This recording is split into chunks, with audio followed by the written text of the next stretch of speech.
Telemann's Fantasia in D minor is an intermediate level piece, and it's a great piece for you to work on because you'll be challenged to create an authentic Baroque style sound, play expressively, and your technique will improve from all the fast finger work.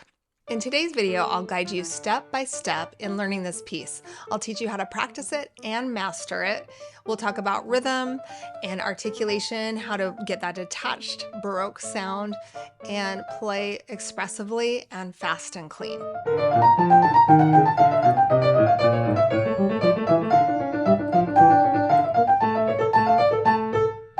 You can find this piece in the Applause Book 1. I love this book and my students love it, and so I decided to teach all the pieces in this book in a series on this channel. So I've linked this in the description if you want to buy the book and watch my lessons on the other pieces.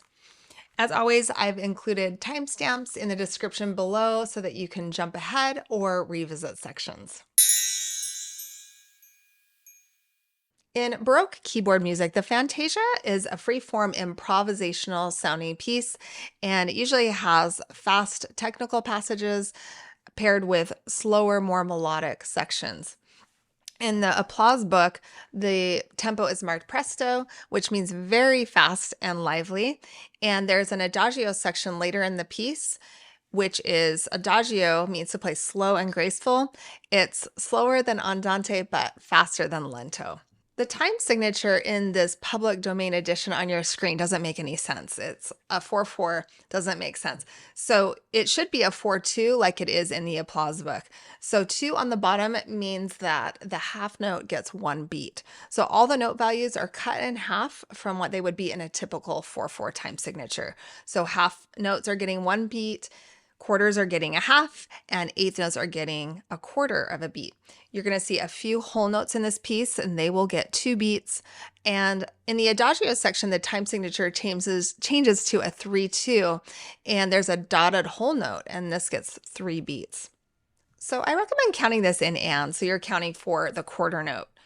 1 and 2 and 3 and 4 and 1 and 2 and 3 and 4 and 1. As always, I recommend learning this piece hand separate and write in some good fingering for yourself so that you play it the same way every time you sit down to practice.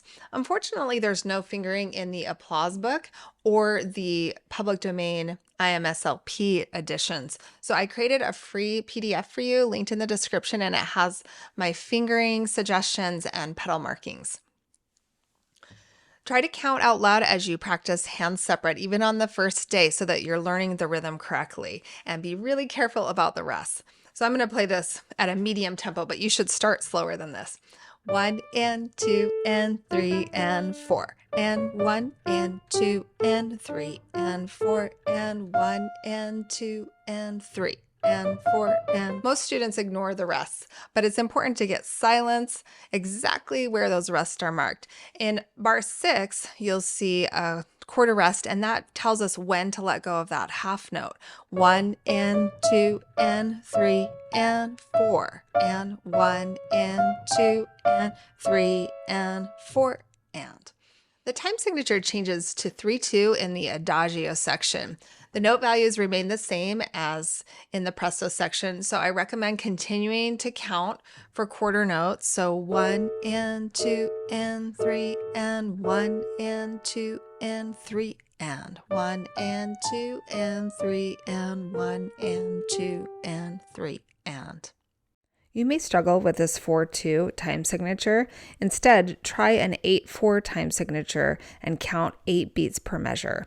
In the adagio section, there would be 6 beats like this.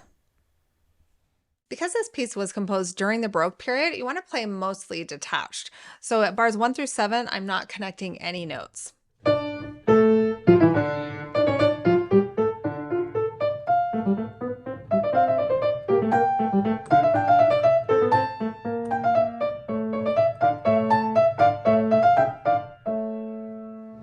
To get this detached sound, I'm using a brush finger staccato technique on the 8th notes. There's more 8th notes at bar 11, so I'm going to show you there. So I'm just brushing off the key. And then on the quarter notes and the half notes, I'm not doing so much of a brush technique. but I'm still playing the quarter notes and the half notes detached.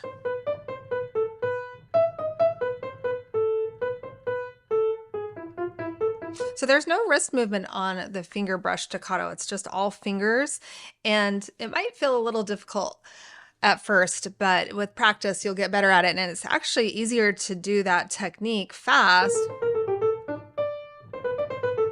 rather than try to get some wrist motion in there. That'll probably be more difficult. You could experiment with some two-note slurs in this piece. There's this pattern in the left hand that happens a few times at bar 18 and then at 35 and then here at 37 to 38. So if I play that with some two-note slurs,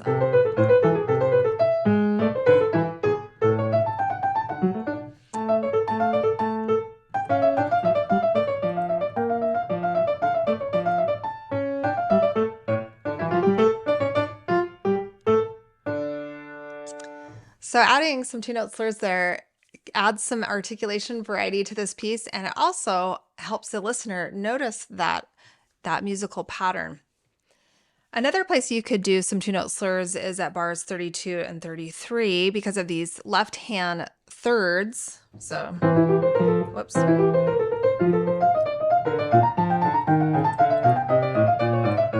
At bar 12, there's these descending half notes, so it's nice to do some legato there. I'm going to start a little bit before that.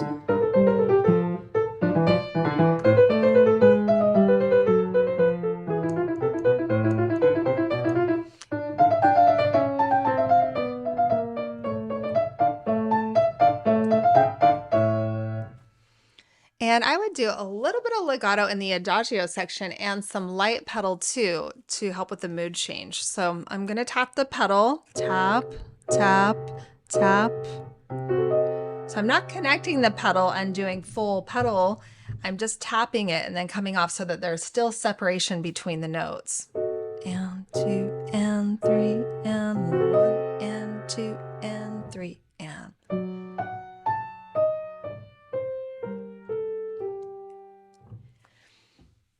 And then you could use some pedal on the repeated notes here at 48.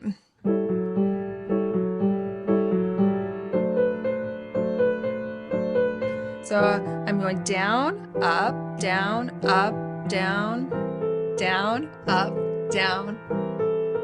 So just to soften the repeated note. Without the pedal, it sounds too dry. It's also nice to add a little ornamentation in this adagio section. So here's a few ideas.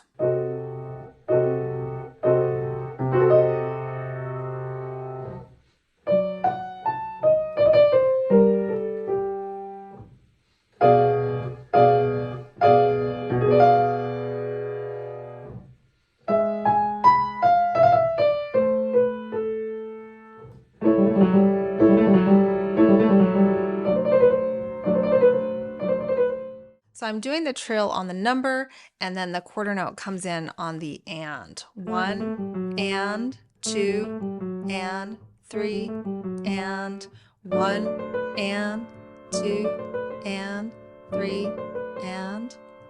While we're on the topic of ornamentation, you could add a few ornaments when you return back to the presto section after the adagio. Usually ornaments are played sparingly in Baroque music, but when you repeat material, that's a great time to add some ornaments. There's a note in the applause book at bar 29 that you could do a trill there. So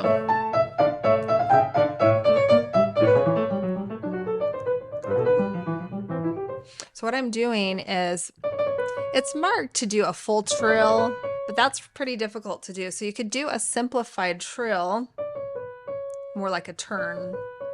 So.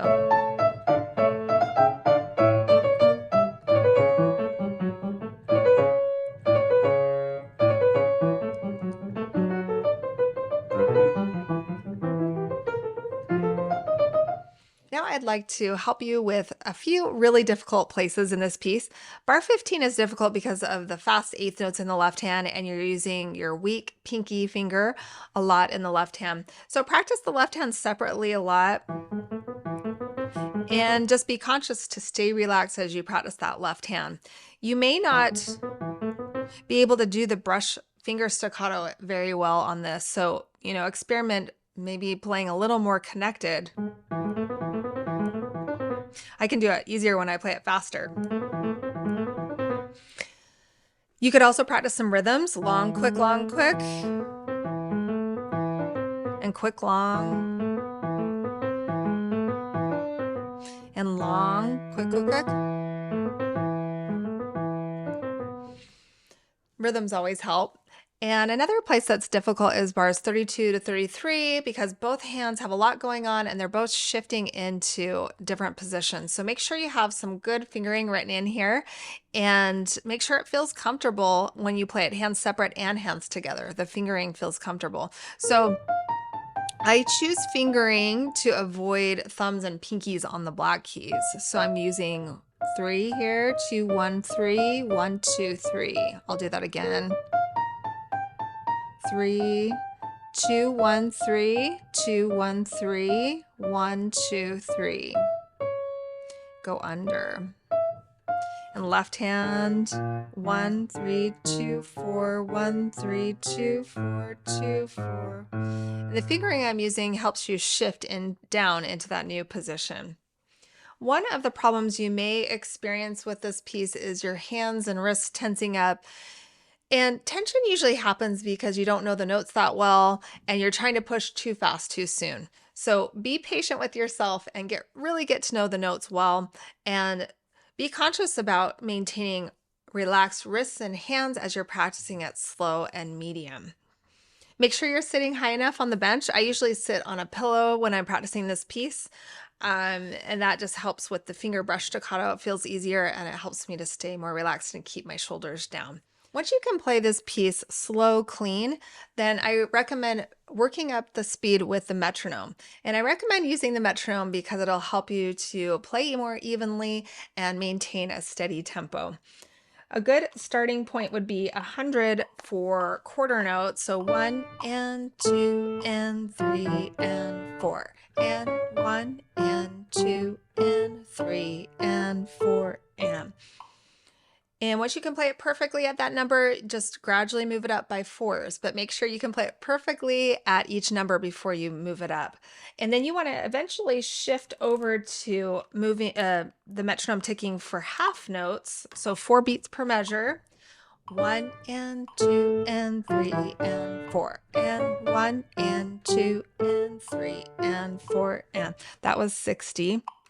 And the reason you want to shift over to half notes is because it's easier to work the numbers up to a truly presto tempo. So 144 for half notes would be truly presto, but a more realistic speed would be 120 for most pianists. So this is what 120 sounds like.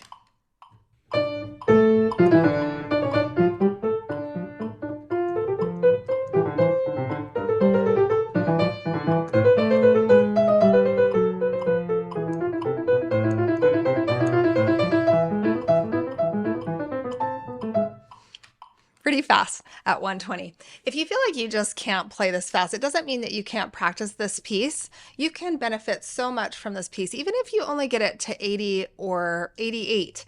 That's okay. You can learn so much from practicing this piece, so don't let that discourage you. The other problem you'll encounter with this piece is being able to play it clean and fast. Make sure you don't practice this hands together too soon. You want to be really comfortable with the notes and the fingering and the articulation, the finger brush staccato before you start playing it hands together.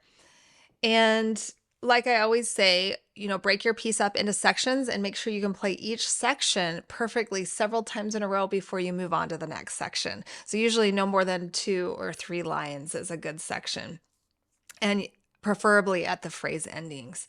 Now let's talk about how to play expressively. This is a piece that's easy to sound too mechanical. So the dynamics are important, and they should be somewhat subtle in Baroque music, so not extreme contrasts. Composers used terrace dynamics because of their instrument. So that's a sudden bump up or a bump down in the volume. So here's an example of terrace dynamics.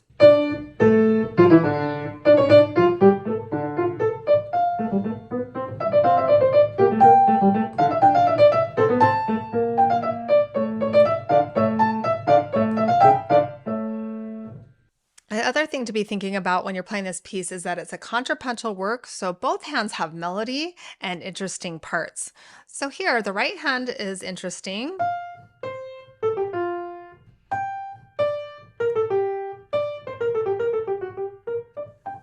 The left hand is interesting too.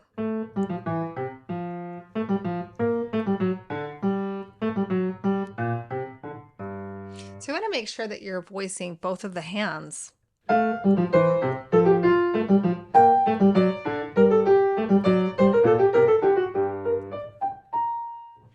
Phrasing is also really important and will help this piece come alive. So I encourage you to mark some phrasing in for yourself.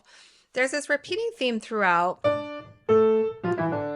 that happens at bar 1 and 8, and also in the right hand at 16 and 21. So that can help you figure out where the phrases start and end. It's obvious that the end of bar 7 is a phrase ending. So you could end it loud or you could end it soft. Experiment.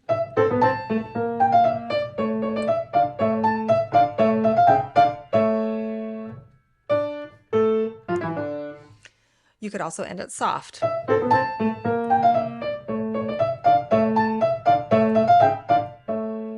The beginning of 16 is that theme.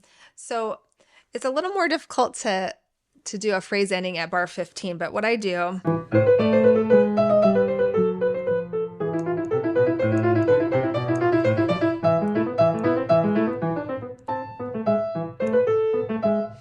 so I just take a little bit of time before I play the first note of bar 15. There's also another repeating theme that I mentioned earlier in the left hand at bar 18 and then at bar 35. So those are good phrase ending. They sound like endings. So on this first one, let